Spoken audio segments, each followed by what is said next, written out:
Technilum est implanté à Béziers depuis toujours, depuis 1971, et ici on est effectivement sur le site de Lésignaux, qui est notre siège social depuis près de 20 ans maintenant. Nous sommes fabricants de mobilier urbain d'éclairage public en aluminium exclusivement, ce qui nous distingue pas mal de nos confrères qui font également de l'acier et d'autres matériaux.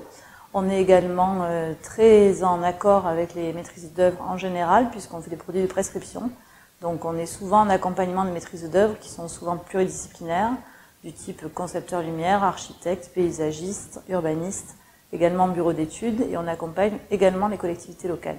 Nous sommes un peu plus de 50 avec les intérims, et nous sommes sur un chiffre d'affaires qui est de l'ordre de 12 millions d'euros cette année, et on produit, puisque c'est un chiffre qui parle souvent, environ 6 000 mâts par an, ce qui veut dire 6 000 lampadaires, candélabres, colonnes lumineuses, etc.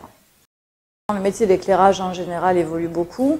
On est aujourd'hui sur des solutions qui sont 100% LED, mais qui, je dirais, sont devenues assez communes.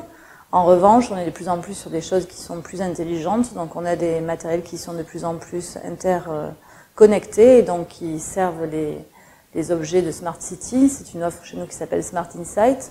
On peut avoir de la télésurveillance, de la sonorisation sur les mâts, également des capteurs environnementaux, du Wi-Fi, enfin tout un tas de services qui sont destinés aux usagers ou même à la collectivité locale. Et on a également des systèmes qui permettent de beaucoup grader la lumière. On a de plus en plus de choses qui sont du domaine des IoT, donc des objets connectés, et qui sont également du domaine de l'électronique. On a la chance d'être sur un marché export depuis quelques années maintenant. On a réellement démarré en 2008, c'est un marché croissant. Malgré tout, c'est un marché qui reste assez complexe. Donc on a aujourd'hui une filiale aux États-Unis, une filiale au Canada. L'Amérique du Nord est notre premier marché export.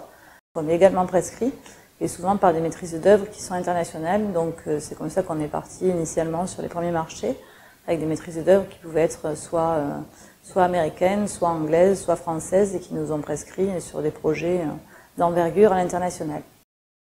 Comment est-ce qu'on utilise du IMM? Comme tous les services auxquels font appel les adhérents, effectivement ça peut être le service juridique, mais également les cycles de formation sur lesquels on peut prendre des apprentis et former au fur et à mesure des gens qui conviennent à nos besoins. Il y a effectivement une grosse part de savoir-faire, et puis en plus de ça, il n'y a pas d'école qui forme à l'usinage de lampadaires, c'est trop spécifique. Donc on a une grosse partie d'assemblage qui est pour le coup vraiment du savoir-faire, donc avec des parties collage et autres, qui demandent de l'expérience. Donc les gens sont formés au fur et à mesure par on va dire des gens qui ont plus d'expérience qu'eux-mêmes, et donc accompagnés un peu comme des tuteurs.